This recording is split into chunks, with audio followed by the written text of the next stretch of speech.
THQ still has 37 games in development, and 20 of those we still have absolutely no idea what the hell they are. Classic. And if you like Pokemon Stadium 2 and own a Switch,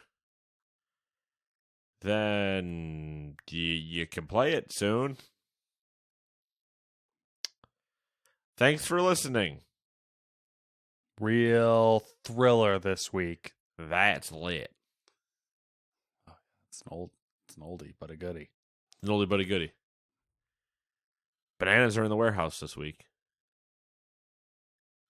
Wild. Yeah. That is wild. Ball Game's doing massive tour. He's got like a Nova Scotia date on there. I was like, what the fuck? Yeah, that's what I was thinking. Nova Scotia. I've always wanted to go to Nova Scotia. I said, when's the last time you thought about Nova Scotia? I actually, weirdly enough, I think about it quite often. Oh, all right. Everybody. It's one of those places that, like, I don't know why. I just want to go there. Because no one goes to Nova Scotia. I had that same... That and Newfoundland. Thank you. I was going to say, I had the exact same thing about Newfoundland. And also because of the dogs. Yeah. Well, great dogs. Yes. Huge. But back in the day when you're learning, like, Canadian provinces, yeah, Nova Scotia. Yeah. Fuck the rest of them. Mm-hmm. That one. Yeah. And now that I'm a little bit older, it's still that one. But I could venture to, like, a British Columbia. Yeah. Or wherever Banff is. Alberta. Sure. Is Alberta a province? I'm not Canadian. I know the fan favorites, the Yukon. Ah, the old Yuk. Yeah. It is an oldie but a goodie, especially if you're going through history, because you get the whole Yukon and the promise of purchases therein. Swindled that. But, if you're really into history, the Nova Scotia thing you got going on is Vikings. True. Vikings. Well, I think now it's been proven that it is Vikings. Anyways, this is not a history podcast. Well, that was the whole thing with Odyssey. Yes. You end up in Nova Scotia. Yeah. Anyway. And the anime Vinland Saga. Anyways, this is not a history podcast. Other people do history podcasts better than we do. A lot better. Video game podcasts too. And speaking, this is the Gamers 2 podcast, your weekly roundup of news and commentary related to the video game industry and anything else that might pique our interests. Like Nova Scotia. Exactly. Nova Scotia. Perfect example. But if you didn't want to spend money on a trip to Nova Scotia. What are you, poor? No, it's... Yeah. That's real. Too real. Then you could spend money on these games. Like number 1, Gourd for the PC, PlayStation, and Xbox. Number 2, Tower of Fantasy for the PlayStation. Number 3, Legend of Bowl for the PlayStation, Xbox, and Switch. Number 4, Atlas Fallen for the PC, PlayStation, and Xbox. Number 5, Stray makes its way to Xbox. Stray Gods, the role-playing musical, not the same game, unrelated, is available now on PC, PlayStation, Xbox, and Switch. And number 7, Way of the Hunter, the Tikamoon Plains DLC. Stray Gods. I mean, cats are kind of like stray gods. Yes, but it's the second part of this where it says the role-playing musical that I'm not sure about. Yeah, I don't know about that either. I'm sure. How do you role-play music? I don't know. Hamilton? I guess. That's how you role-play a musical? I've had the uncontrollable desire to rewatch John Adams, the miniseries, the HBO miniseries. Oh, okay, yeah. With, the hell's that guy's name? I immediately thought of a character. I thought of a cast member from CSI. It's not Paul Giamatti. Yes. I kept wanting to say Pete, but I'm like, that's not right. I almost said Paul Guilfoyle, who plays Lieutenant Brass in original CSI of Las Vegas. Okay. And I was like, that is not correct. Why? Go ahead, Matt. Ask me why the hell that name's in my head. Why is that name in your head? No fucking idea. Okay. There's no good story there. It's just there. Just that random. That was just one of the names I immediately pulled out of like, yep, Lieutenant Brass was named Paul Guilfoyle. Sometimes you just got those little nuggets in there. I think William Peterson was Grissom. I'm out on this. George Eads was Nick. And Hunter Brown was Warwick. Watched a lot of intros to that show. Oh, sorry, that's CSI Miami. Vegas was Who Are You? Oh yeah. Wait, which one's Miami's the glasses Horatio. guy? Yeah. Yeah, Horatio. Yeah. You got to say a pun and then put the glasses on. Yeah. And then have the intro. Scream yeah as loud as you can.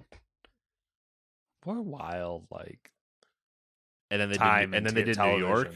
Yeah. And then they did New York had was it New York that had Gary yes, yeah. Sinise. Yeah, Gary Sinise. And then they had CSI Cyber was a run for a little bit when I don't remember that one. When tech things started all. CSI New Orleans, I think, exists. Oh yeah. I remember New Orleans. Or as they wanted to call it on the show, CSI Nolans. Are they you still just skip vowels in New Orleans? Are they still is there still a CSI ongoing, or do we know? I think so. But that's way past my bedtime when that's on, probably. Probably. I was just curious. You know, for a fact, if there isn't, it's probably ripe for a reboot. You know, for a fact, Spike TV is running reruns of Vegas and Miami for 24 hours on their channel. I don't think Spike TV even exists anymore. Doesn't it? I don't think so. Interesting. Maybe not then. There's definitely a channel. Whatever the current reruns for whatever sure. the current version of Spike is just running CSI. Hmm. There's probably a whole thing where it just goes through And the best part, it's not the whatever channel it is. I guarantee is not a murder mystery channel. No, it's probably a fucking. It's just welcome to News Channel 7. Our 30-minute news segment is over here. CSI. See you tomorrow. And it probably gets great ratings. See you tomorrow night at 6. Yeah. That's just it. Anyway, should we get into the stories? I suppose. I'll take number one. They're so tantalizing. And because of that, I'm going to take number one. So, Okay. Devolver Digital has announced that a number of games planned for 2023 will be moved into next year. 2024's release schedule for the company will now include The Plucky Squire, Stick It to the Stick Man, Skate Story, Angerfoot, and Pepper Grinder. How many of those do you remember? Skate Story. Okay. The Plucky Squire. Okay, good. That's that. We're doing 200% better than we normally do for you. That's it. Angerfoot was the one where it was a first-person one. The guy was always having his foot kick everything in. I remember that. There you go. See? All right. We're making progress. The publisher also said that its other releases, such as Gunbrella and Wizard with a Gun, are still poised for launch this year. In addition to delays, Devolver's share price has continued to plunge in recent weeks. As mentioned by Yahoo Finance in June, the company's share price declined 58% within a year. The dip has continued since. Looking at the past month, Devolver's share price was up to $25 on July 27th, but has consistently gone down since to $14.75 at close on Tuesday. For reference, Devolver's share price peaked in January of 2022 at $218. Whew, that financially doesn't sound great. It does not, which surprises me, sort of. But in a way, it surprises me, and in a way, it doesn't, because it's Devolver. So they ebb and flow. Right. You'd have Cult of the Lamb stuff going on then in your high point, and you've kind of been existing for a while. So not that it'll maybe it won't reach 200 or something again, but they have a lot coming where I think they can easily bump their value. Yeah, well, half the reason why I put it in there is because I saw how low it was, and I was like, that's interesting. It's really low. Yeah. It's also funny because might be one to snag now while it's low. We are not financial consultants. I'm just throwing it out there. I have no experience. I don't invest any of my own money into literally anything. But Dewey? Do it up. our lone GameStop venture person. The I can't remember what they called it, but they did have a good name for the event. Yeah, the Devolver delay case, I think, or something like that. Yeah, It was something like that. I was like, yeah, all right, that's good. I like that. Mhm. Funny, tongue in cheek. little 2.5 minute trailer thing. All right. Looks like I get the Stuff on that list I want to play. So yeah. Wizard with a Gun. I remember being stand out. I think that'll really attract Dewey. I enjoyed it the little bit I played, but I don't think it's a me thing. Plucky Squire, I'm like enticed by. Mm-hmm. Just a casual game. Skate Story, I'm enticed by. Mm-hmm. Because why not deal with my hell demons in Vertheim? And Angerfoot just seems like it might be a good running gun with a foot. Yeah. Okay. Pepper Grinder, I don't remember, and I feel like I should. Because that's a great name. That is a good name. With no context, it's a great name. Yeah. And it's Pepper Grinder. If it was Peppa Grinder, Mm-hmm. I'm all in. I'm doubling down. I'm buying it now. And Sticking to the Stick Man is also just a good name, but I don't remember anything about that. They do always have good names. They do. My friend Pedro. Yep. Good one. If you heard that and then just said, "What's the game?" you wouldn't come close. Exactly. Number 2. Dark and Darker maker Iron Mace Games has found a publisher and Chaff? I'm going to go Chaff. Chaff Games. As reported by Chafe in the context would be terrible. Yeah, it would be. That's why I aborted that one. As reported by Eurogamer, the studio's RPG has been released into early access on the Chafe Games digital store. Iron Mace's early access launch comes months after Dark and Darker was pulled from Steam, which was attributed to its ongoing legal battle with publisher Nexon. The story began in February with Iron Mace refuting claims that the game's code was stolen. The developer was then raided by Korean police, which seized company material related to the game.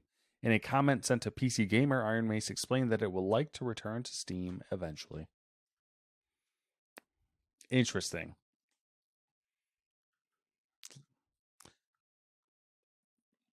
Yeah, we'll see. I got a few WoW guys that are all Dark and Darker fans, so and that have been playing since this has come out. I'm assuming that it's if they're still able to sell the game while there's ongoing legal battle stuff going on, the case must not be that like sound. Yeah. That was my as this all was coming out. I was like, okay, they must feel pretty confident if they're gonna start doing this. Number 3, Embracer will be shuttering game studio Campfire Cabal nearly a year after its establishment. The decision was attributed to the game firm's restructuring of its business operations. Campfire Cabal said, quote, "This decision was not related to the work we've been doing at the studio, but was made from a purely financial standpoint. We want to make it clear that our management and the rest of our team have not given up on Campfire Cabal yet, and neither have our friends at THQ Nordic. We are still pursuing our options for finding a good resolution to this situation, and THQ Nordic has been very supportive throughout this difficult time," unquote. Campfire Cabal also said it has encouraged staff to seek new roles. It said, quote, "We don't want anyone to have to consider the needs of our company over their own," end quote. Great PR statements the entire way around. Yeah, interesting little I don't know, interesting situation. It's like, Embracer, you guys got to go. THQ Nordic just below you and yourselves. We'll figure something out. We're working on it. Yeah, we'll make it okay. How much money do you need? I can hide that money from Daddy. Just pulling that off. Embracer, don't worry about this. Don't worry about it. You have a fake studio over here. Shh. It's okay. It's okay. You want to still publish? We can still publish your game. No. It's fine. I wonder if we're gonna get to the point where like the concept of the studio is more fluid. Ooh, I like the futuristic idea of a fluid game studio.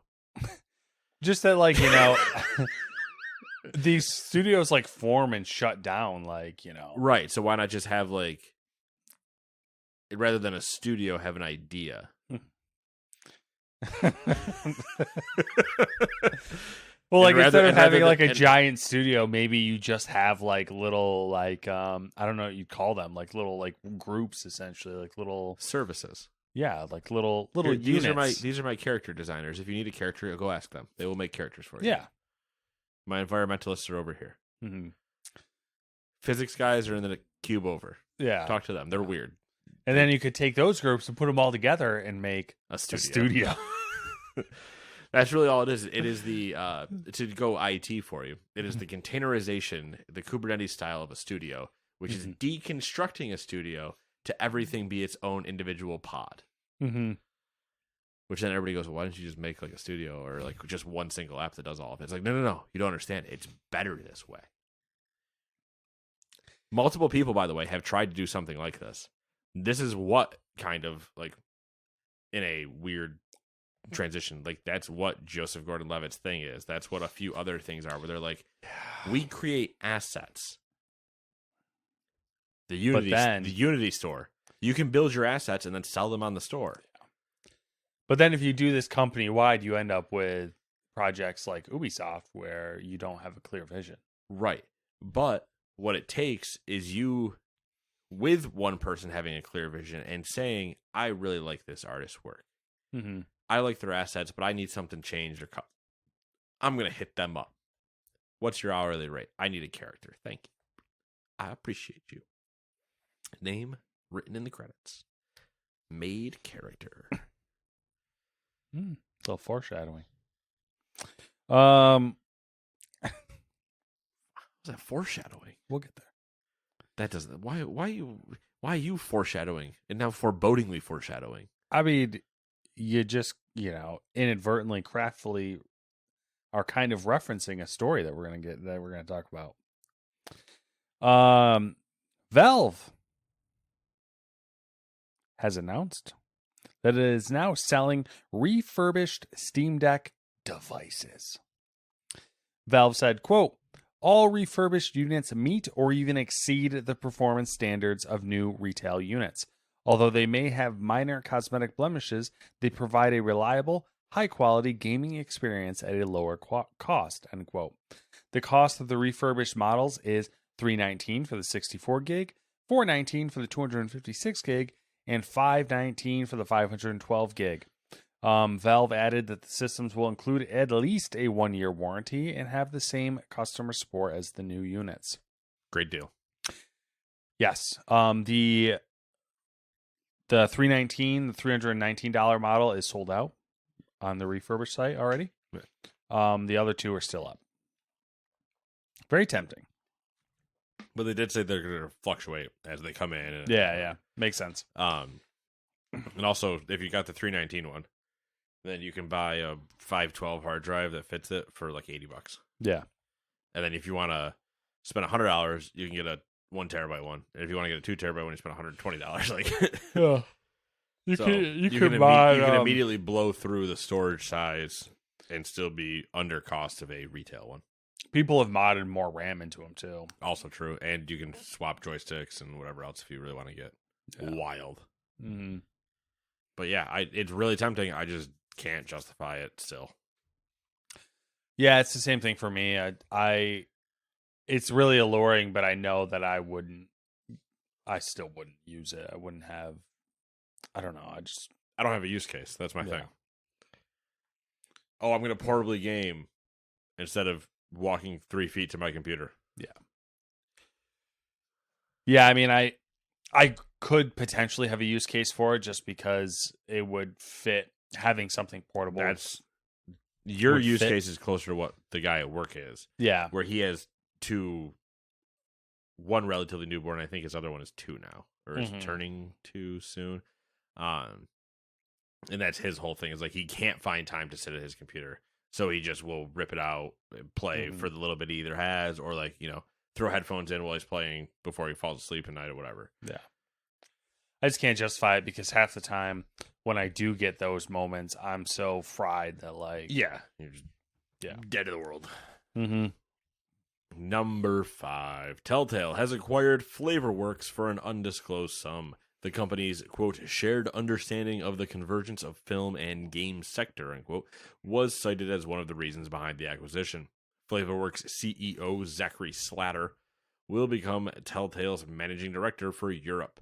The UK-based mobile studio is known for narrative-driven title Erica and its touch video tech, which lets users interact with live-action footage. Both companies are supported by Hero Capital, with Telltale raising $8 million earlier this year with the VC firm as its lead investor. Meanwhile, Flavorworks has been backed by Hero since 2019. So a marriage that seems to make sense. Yeah. Pretty straightforward. A lot of that going on.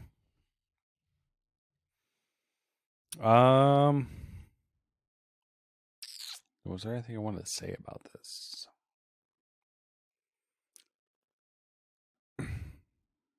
I guess I'll bring it up when the short stuff and the Netflix stuff comes up. Number 6. The Tetris Effect writer Dan Ackerman has filed a lawsuit against Apple and the Tetris company for allegedly adapting his book without permission. He is seeking actual and compensatory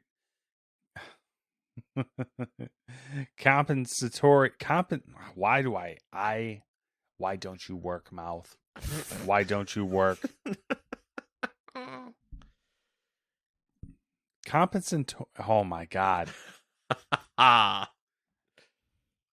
He's seeking actual and compensation for damages equal to 3% of the film's production budget and punitive damages of the same amount. The Tetris film had an $80 million production budget. The author claimed he sent a pre-publication copy of his book to the Tetris company in 2016.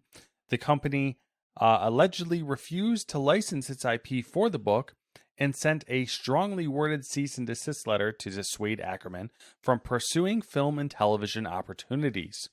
According to the complaint, CEO of the Tetris company Maya Rogers and screenwriter Noah Pink started adapting Ackerman's book without his consent in 2017. Well, that sounds like shit. That does. Hopefully it turns out correct. About all I got. Hopefully for him. Yeah. I don't know. Did you ever watch the Tetris movie? I did not, but I did subscribe to Apple TV recently, so I might watch it. Okay. All right. We shall see. Number 7, Larian, the studio behind Baldur's Gate 3, is asking for a full list of the Altagram localization staffers that were left out of the game's credits. The move comes after localizer Mark E.G. took to X, formerly Twitter, about the missing group. We can just call it Twitter from now on. I don't want to call it X. I fucking, yeah. Let's just leave it at that. Okay. About the missing group of translators that worked on Larian's RPG. Altagram has apologized for omitting developers from Baldur's Gate 3 credits, and is committed to adding the missing names. In a statement posted to social media, the company said it takes, quote, full responsibility for the omission of its freelancers' names and apologizes for the effects that it had, unquote.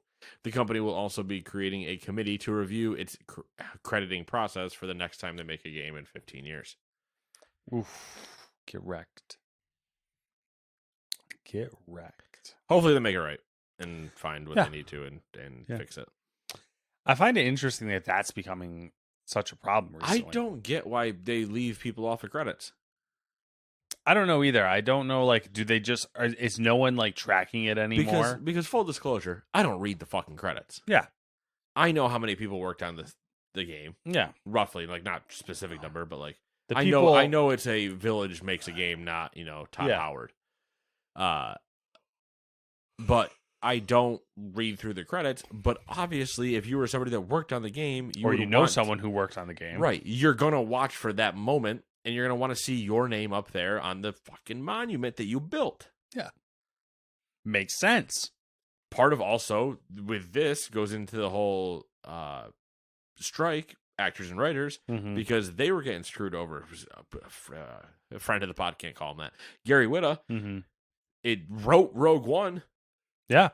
It is not credited as writing Rogue One in the movie. Yeah. He was hired, paid, and wrote the movie. We know this to be a fact.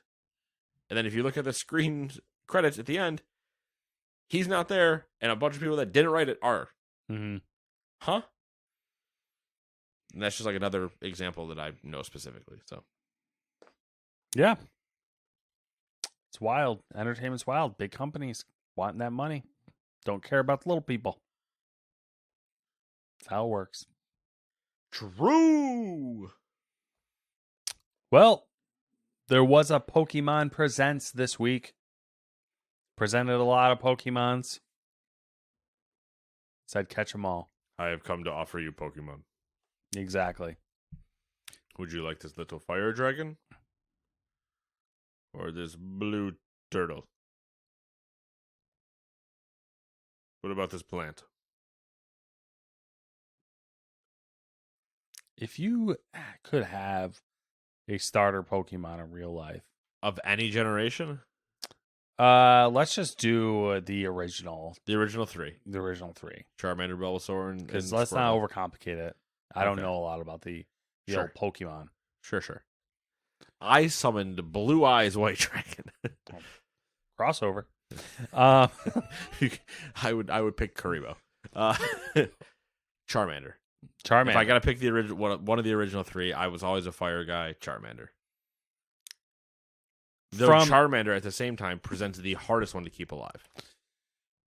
I'm thinking like in the real world. So like I'm trying to think of which one's going to be the most like practical, the most useful. Venusaur. Or sorry, Bulbasaur. Bulbasaur? Yeah. What's he do? What can he do?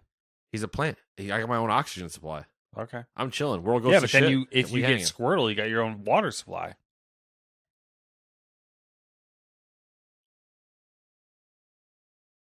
I don't know. It's a tough one.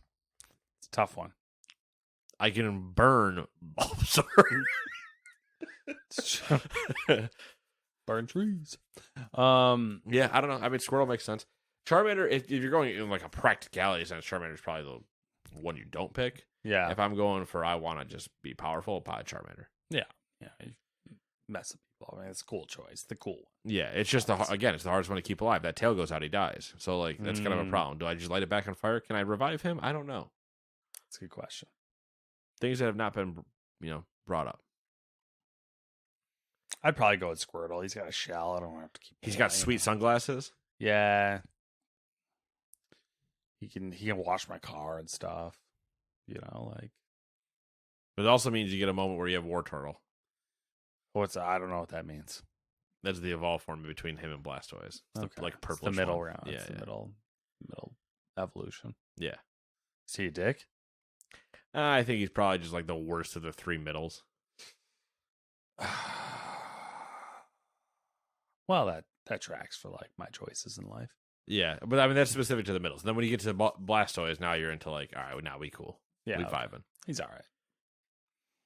All right. And then if you get Mega Blastoise, you basically have a Gundam that's a turtle. I would love a Gundam because he just rail guns out of the shell. Perfect. I'll put a saddle on him. It'd be great. Yeah, you wouldn't even have to. He'd put you on his shoulder. Perfect. Because he's not going to get on all fours. That's Venusaur.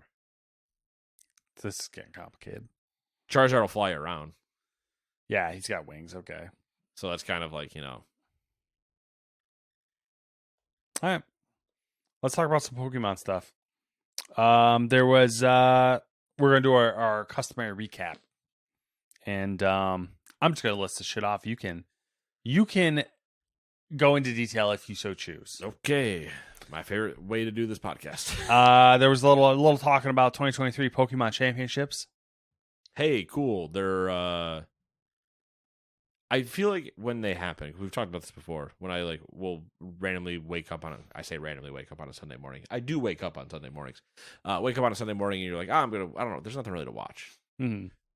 That's not true anymore because Premier League is starting back up and there's always F1 races. So I got things to watch on Sunday morning. F1's on summer break right now. But. Yeah, but Premier League's starting up, so let's go. Woo, man, you. But you're like, I'll log on to Twitch and be like, I wonder who's streaming or whatever. And there's weird Pokemon tournament champions is happening. I'm like, what the fuck? And it's got 40,000 viewers. I'm like, what do you mean? Must be big in Europe, maybe. I don't know. Asia? I don't know. All right, now we're getting to the other forms of entertainment. Pokemon Path to the Peak, which is an animated series. First look.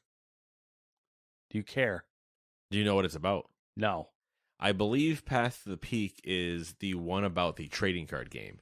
It is specifically an anime about playing the trading card game. That's like the Gundam equivalent is Gundam Build Fighters, and it's about kids or people who build the Gundams and then put them into a virtual ring and fight. Yeah. This is going to be potentially Yu-Gi-Oh! Of like playing with the cards, and then that's how it like all happens. I don't know if they're gonna do like you play a card and you actually see like an AR version of the Pokemon or anything, but yeah, it is about. I believe it is that is the one about playing the card game in an anime, and I'm kind of like, maybe I'll watch like the first episode or something, just to kind of like see if like, what's this gonna do? What's it supposed to be out on? No idea. Absolute idea. They showed a trailer for Detective Pikachu Returns. They're back. And then there was details for the Pokemon Go Fest 2023. Pokemon Go is adding the Paldea region in September. Most recent region. Pokemon Unite 2nd anniversary event. So, hey, if you wanted to play more Pokemon Unite, do we? Like the only person I know that played it. Yeah, lots of events. Pokemon Masters EX 4th anniversary. That's a mobile event. game. Another mobile game. Yep. Mobile one that battling is different in it. Yeah. It's a good game. It's Pokemon. You know? Yeah. People love that shit. Just eat it up. Pokemon Cafe Remix event. I don't know what that one is. Pokemon Cafe is another mobile game. Jesus. Show the mobile games. There's even more coming. Okay. Pokemon TCG was added to the Nintendo Switch Online, which is it's a Game Boy game. Apparently. Yeah, it's the old, green screen, like that old olive screen. Yeah. And you played the trading card game on that. Okay. Worse than if you had just bought a deck of cards. Yeah. We had the original Game Boy, and we never got into the Pokemon. Played Zelda. What else did we play? There's something else. It doesn't matter. Pokemon Stadium 2, which is a Nintendo 64 game, was also added to the Nintendo Switch Online. Pokemon Stadium, man. It's a brutal bitch. And apparently apparently there's a Pokemon Sleep event as well. Yeah, you gotta sleep. The app's out. It is out. Yeah. Oh my god. Put it next to your bed and go. That's what I want.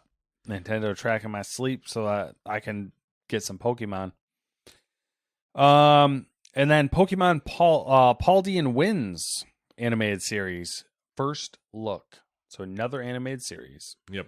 This one looks story driven. I'm assuming. Yeah, following the new stuff, and I believe this is the first or beginning of the stuff without Ash. Apparently Scarlet and Violet are getting Mew and Mewtwo events. Yep. And then Scarlet and Violet, The Hidden Treasure of Area Zero. Part 1, The Teal Mask, launches September 13th. Okay. So there you go. Players take a school trip to the land of Kitakami, where they join an outdoor study program held jointly between their academy and another school. Players look forward to meeting Pokemon not found in the Paldea region while unearthing the mysteries behind an old Kitakami folktale. In case you were curious. We shall see. So if you like Pokemon, you got Pokemon for your Pokemon with the Pokemon. And if you like THQ, boy, do I have a list for you. This is a good list. Number 9. Yeah. South Park Snow Day. THQ had its giant... What, do they have a name for it? Do they have a fun name? I don't think so. Annual Digital Showcase. Not entertaining. Yeah. But anyway, South Park Snow Day. You are getting little, construction paper style, a little bit, I guess, kind of. Is that what it looks like? Kind of like a rendered version of it, I guess. Okay, I didn't watch the trailer, so. 3D co-op adventure sees up to 4 players. That's what I was going to say. I saw there was 4-player co-op. Yep. Pretty dope. The typical 4. Enjoying their day away from school by battling through the snow-blanketed South Park streets on a quest to save the world. Coming to PC, PlayStation, Xbox, and Switch sometime next year. I'm intrigued to see when we actually get like some gameplay, not just like cutscene shots. Yeah, not the pre-rendered stuff. Yeah. Gothic 1 is getting a remake. Developer Alkema Interactive's remake of Piranha Bytes' cult classic 2001 action RPG Gothic is officially on its way. No word of a release date, but it's coming to PlayStation, Xbox, and PC. Outcast: A New Beginning. It's continuing with their slate of rejuvenated oldies. Outcast: A New Beginning, the sequel to Appeal Studios' 1999 open-world sci-fi action adventure. Coming eventually to PlayStation, Xbox, and PC. Space for sale. Little Big Workshop developer Mirage Game Studios' Space for Sale is a hands-on management sim in which players attempt to flex their galactic property magnate muscles. Okay. I'm going to give you more. Okay. The hands-on bit comes from the fact that you're right there, down on the ground, roaming exotic, procedurally generated planets in an attempt to find the perfect spot to satisfy your alien client's real estate demands. PC, and you can sign up for a beta now. Dope. So you're a space realtor for aliens. Ooh. Drive a car around? Building stuff? I'm interested. Matt, rovers, space, sign me up. Exactly. Building shit? I don't know. Tempest Rising. If you're a fan of Command and Conquer and other similarly styled real-time strategy games of the 90s, well then, hey, you've probably heard of this. Coming from developer Slipgate Ironworks, Tempest Rising is an alternative 1997 where Earth has been ravaged by a nuclear war. 3 playable factions, skirmish, and multiplayer modes are all promised.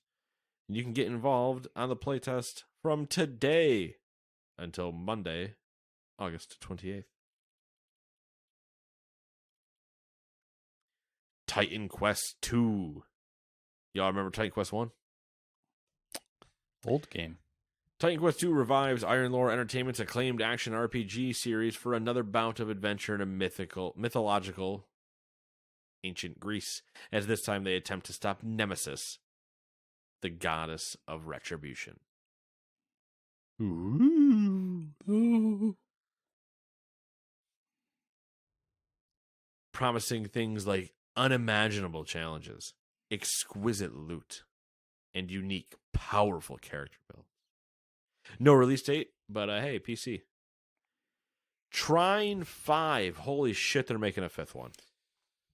Did people actually play these games?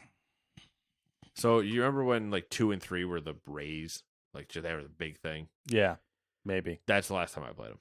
Okay. When they were one of the big like Steam sale, like circa 2011.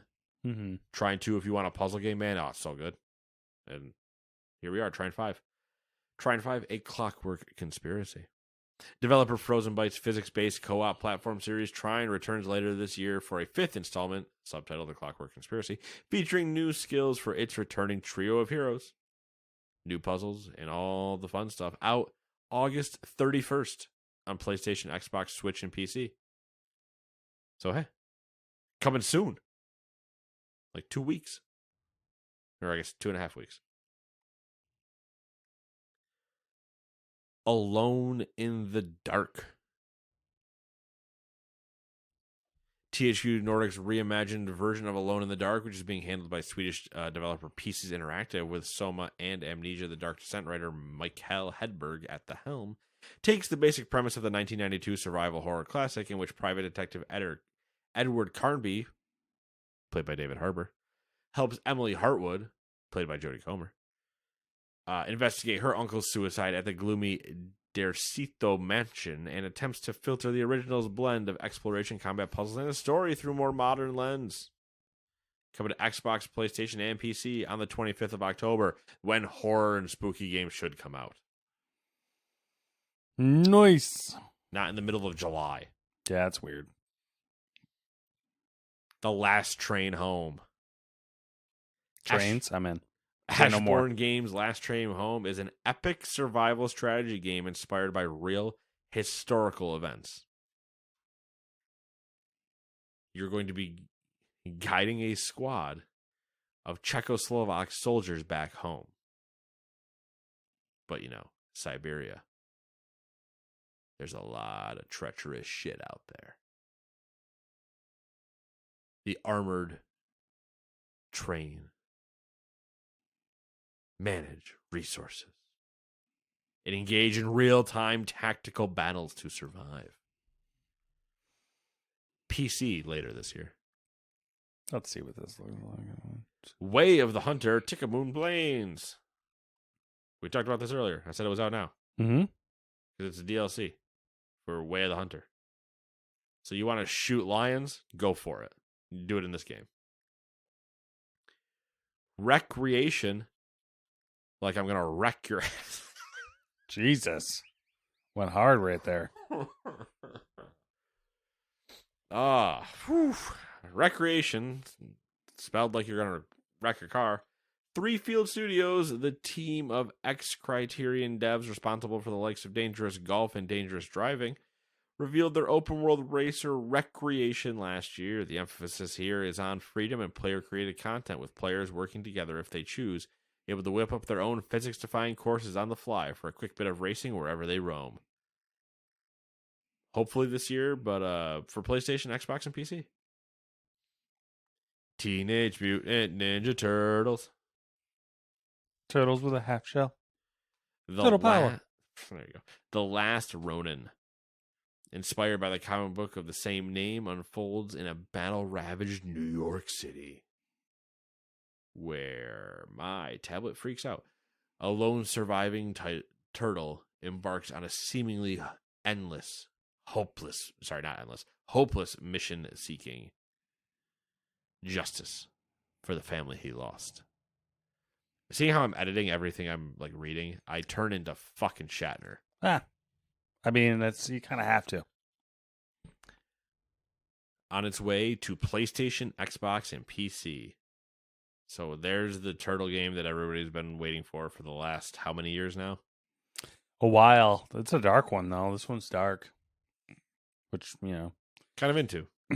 Makes sense, because the people who grew up with turtles are now our age, so. Yeah, or a little bit older. At the same time, we also have Shredder's Revenge, which is not dark, but is an amazing game. Yeah.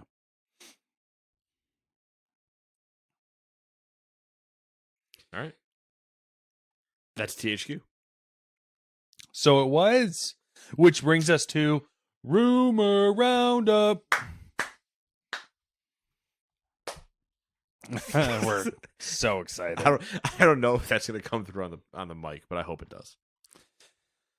A new image and a video, actually, after we wrote this and earlier, showcasing what is currently known as the PlayStation 5 Slim surfaced online, providing the first look at the yet-to-be-announced hardware revision. Looks gross. I'm mad confused on the whole PlayStation situation because I saw this, people were saying, oh, it's the new Slim, and then other people, I think Tom Henderson was one of them, saying, it's not called a Slim, it's just a revision. Yeah. And that there might be an actual Slim coming, and it's like, what are you doing? Who knows? Maybe eventually they'll tell us 6 months from now. Yeah. What their thought was then. Mm-hmm.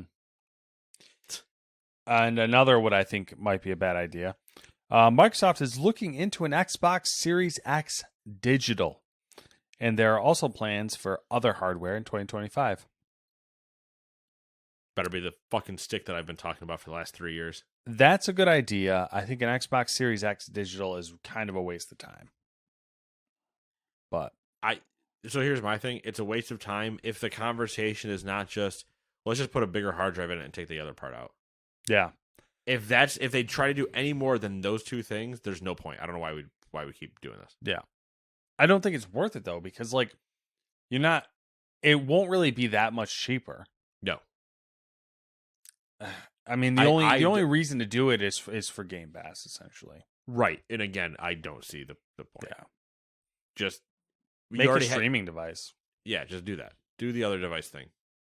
Yep. I've only been telling you to do it for 3 years. Yes. And you've started advertising because of the fucking Samsung partnership you have that I can play Starfield on my Samsung TV without a console. Yeah. I have seen the commercials. Mm-hmm. I don't have a Samsung TV. Mm-hmm. I guess you're going to have to buy one. Now I got Game Pass on PC. There you go. You know how many games I'm gonna be playing like come the beginning of September on PC on Game Pass? All the games. Like 4. All of them. Sony has internally delayed a couple of first-party PlayStation 5 titles targeting a release during its current fiscal year. This information comes from a slide from Sony's latest financial results. No idea of which titles were delayed because they are unannounced. And it's also, people speculated that that's why the showcase in the end of May sucked. Yeah. Because they just delayed everything and they didn't want to talk about it. They did the old little footnote thing where they had their predicted financial results, coming up. And then there was like a little footnote being like, due to games being delayed into the next blah, blah, blah, our results are lower than, going to be lower than we expected. We're just going to try to sneak that in there. Yeah. This one's kind of a big one that snuck in. Sony invited select PlayStation Plus premium subscribers to the PS5 cloud streaming testing phase. Early reports revealed that 4K streaming is already supported. According to Tom Henderson, Project Chronos started development 5 years ago. It took a long time because the PS5's data storage solution made it necessary to develop a custom infrastructure. Sony handled that through its FTG, Future Technology Group, designing a new network storage server codenamed Cura. The report says it can read up to 5 gigs per second of data with less than 1 millisecond of latency. Sony reportedly plans to fully launch the PS5 cloud streaming feature to the public within the fiscal year, with a rollout of 28 data centers spread across 15 key metropolitan areas. Right now, PS5 cloud streaming only works on the console. We'll see. We will see. It sounds like a good idea, but you can have tech, but you have to also have your policies correct. So you need day one launches in this. Yes, I don't like any of this idea though. I giggle at the PS5's data storage solution because it's really not any better than the Xbox's off the shelf solution, and you had to do all this back end work to make it work for cloud streaming. Yeah, and I giggle with the 1 millisecond latency because it's okay, sure, maybe internally. And then also 28 data centers out across 15 key metropolitan areas. So you're telling me this isn't you have to literally live in one of the massive cities. Yeah. And then you're going to have to roll these data centers out instead of just using some already pre-existing. 15 cities. Chicago, New York, Seattle, LA, Miami, Dallas, Houston. Probably. Because I'll probably put 2 down there. Did you say Las Vegas? No, Vegas. Did you say DC? DC, Salt Lake. That's assuming that they're going to focus really hard on the U.S. Yeah. And then Europe, obviously. Yeah, and then throw the other 6 in Europe. Yeah. I don't know. Yeah, that's a dicey one. Take-Two Interactive has possibly again hinted at a GTA 6 release no later than March 2025. Take-Two moved around their expected revenue. And that's what people have been gauging when they think GTA 6 will come out, is all based on Take-Two's expected revenue from their financial reports. So yeah, as that shifts, people are assuming that's GTA 6. Yeah. And the GTA, we talk about it in a bit. About Project 007.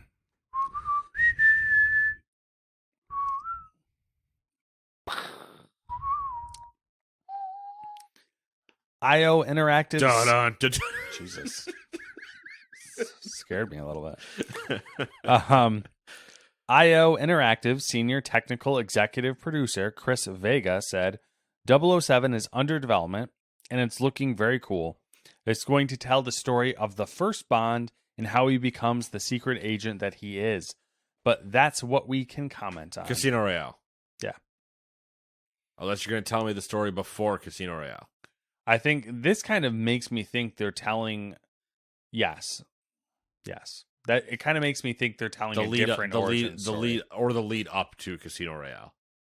Like you actually getting the title of 007, not the first time you are 007 almost. I think they're alluding to the fact that this is going to be how the title of 007 comes into existence and is not like... It's not Bond yet. Yeah, it's not. Oh my God. Do they end the game? Cutscene rolls because the guy goes, oh, yep, 007. It's the whole 00 program. It's the whole introduction of the whole game. And then the end, they go, oh, he uses the name. And then they say, yep, you're just from now on, 007 is James Bond. Same role. Yep. Something like that. And then you hear the...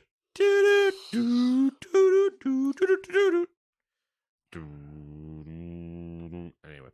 Hey, you want to talk about some questionable shit? Sure. Have you heard the story about... Not that kind of questionable shit. Okay. Number one, the size of Italy's games industry grew 50% in 2022. For some context, in 2022, there were over 2,400 games employees. I don't remember, but I do feel like we did a story about Italy paying companies to put offices there. So that does make sense. Yeah, that's been a big trend. A lot of places. Yeah, everywhere's really. Number two, Microsoft's proposed acquisition of Activision Blizzard has been approved by New Zealand's Commerce Commission. According to Microsoft, the deal is approved in 41 countries. Baldur's Gate 3 reached 814,666 peak concurrent players on Steam on Sunday. It's closing in on Hogwarts Legacy's 879,308 peak concurrent users. Don't think it's going to hit that. Never know. I think the 814 is where it's going to peak. Also still very good. Oh, yeah. Hell yeah. I would say it's very like good. way over expectations. Yeah, 100%. This year's Evolution Championship Series, EVO, hosted 9,182 registered players, and it was some of the hypest shit I watched in a while. Yeah? I was watching the Sunday night finals for Street Fighter. I was up to like 1 a.m. because I was just like, this shit is wild. The finals for Street Fighter 6. Okay. So the new Street Fighter that I haven't really watched much of. And I was like, oh, this is so, I'm invested. I know nothing about what is happening. I see a health bar and I see like cool moves, and then I hear the crowd react and I go, oh, somebody did something cool and I don't know what it is. But I was just invested, and the two good dudes that were in the final, because it's winner bracket, loser bracket. So then when the loser bracket finalist goes to fight the winner, he has to beat him twice. Oh, okay. Because when he gets up there, if he beats the guy in the winner bracket, that technically knocks him down. Now they're even. And then he has to beat him again. Oh, that sucks. And both their best finishes in an EVO in any year were 9th. And they were in the finals. They probably were fucking jazzed. Yeah, and like the amount of respect that's all around with all the fighters up there and everything. It was they all know very each cool. other. The crowd was awesome. There are moments like in between matches where everybody's just pulling out phones, like doing the wave thing with like they're just wild scenes. It's at that like it's probably, I have to imagine the fighting community is probably at that like ideal point to where like it's small enough to where it's really tight knit, but it's big enough now to where you're getting these like cool. They're taking the page out of the CS:GO book. Yeah. where you have the Counter-Strike crowds that are almost as if they were at a European soccer football match. Yep. Because they're going ape shit. But then it's that tight knitness that they all have of like really rooting for the team and being there and doing this whole thing. And then you get to that's the fighting community is taking that angle of it instead of like the league version where they're like, no, we're going to adopt these types of cultures, which is just, it's awesome. It's awesome to see it. My tablet locked itself. Number 5, Sony released their financial results for the 3 months ending June 30th. Sales are up 33% to $20.6 billion, but net income is down 17% to only $1.51 billion. PlayStation is keeping Sony afloat while their movie business is burning cash. Have you seen the new Grand Theft Auto or oh my God, Gran Turismo movie? Can we talk about that? We do at some point. Yep, cool. Number 6, Acid Wizard Studio, great name, announced that it would go on. Acid Wizard is just like he ponders orbs, you know what I mean? Yeah. Announced that it would go on a hiatus indefinitely, citing a destructive work environment as the reason. The Darkwood developer said it hasn't been able to create a work environment that would not be destructive to the team's personal lives. Okay, that's a better way to phrase it than what I thought was going to be the case. We can't stop hiring sex offenders. Like, what? Number 7, EA will close the servers of Crysis 3, Dante's Inferno, and Dead Space 2 by the end of the year. Welcome to 2023. There's a few other ones, but, those are the typical. Yeah. The Supreme Court has refused Epic Games' attempt to have Apple's App Store rules changed immediately. Number 9, Netflix has launched a game controller on the App Store for iOS devices, suggesting it plans for a cloud gaming service may be taking shape. The Netflix Games Controller app will let subscribers play games on their TV using a gamepad interface. You just have to make sure to pay Apple 30%. Speaking of that real quick. Oh, okay. I did want to bring up that I noticed for the first time, and I don't know if it's because, so I got a new iPad, and I don't know if it's because I got a new iPad and I have like a different version of Netflix now, or if they added this in at some point recently, but I opened my Netflix app. Yep. And you get a row of games now. Oh, so it's like one of the, like once you're in your profile, it's like, oh, here's games you might like. And then here's it's TV like shows, here's trending. And exactly. Oh, wow. Interesting. Yeah. Interessante. Number 10, researchers have found China's game time limits ineffective in reducing excessive play. I didn't want to do a whole thing on this, but I do want to comment on this real quick because, initially you'd read that and you might be able to excuse it as being like, maybe the research size was small or whatever. I read the article on it. Unity partnered with the researchers and they used, I think, some ridiculous number. It was like something. It was billions of hours of playtime. Well, let's put it this way. The one thing I wasn't going to question was the size and ability of China to monitor its people for its own research purposes. Mm-hmm. The part that I'm also, again, not surprised by is that they found it ineffective. Yeah, no shit. Yeah. And I don't think it was China. I don't know if China directly was involved. I think it was a third-party situation that did the research. So they were involved. Maybe, yeah. Oh, there was a third party involved in China. Do you realize the ridiculousness of that statement? Yeah. Well, I mean, that it was China Unity. wasn't involved if a third party was involving themselves inside of China. It was Unity and then someone else, but right. Yeah. Number 11, author of the Metro series novels, Dmitry Glukhovsky. I like that one better. Not with as much phlegm as I said the first time, has been sentenced to an 8-year prison term for spreading misinformation about the Russian army. Is that the word ironic I want there? It's just kind of weird, right? I guess. The Metro series, which is a wasteland. It's Russian government being butthurt that someone shit-talked them. Number 12, Quake 2 Remastered was announced and released at QuakeCon. Man, we didn't even talk about QuakeCon. We did not. That tells you everything you need to know about QuakeCon. Yeah. Number 13, NCSoft confirmed during its quarterly earnings that called that the MMORPG Throne and Liberty will launch in Q4 2023 in South Korea, while the Western release has been delayed till 2024. The reason for the delay is to improve the combat system. Every time I see NCSoft, I want to think of Neversoft. Yeah. And then the eyeball with the spike through it when they do the logo thing. Mm-hmm. Tony Hawk. Number 14, Rockstar Games has announced that it has acquired CFX.RE, the group behind some of GTA 5 and Red Dead Redemption 2's most popular modding tools.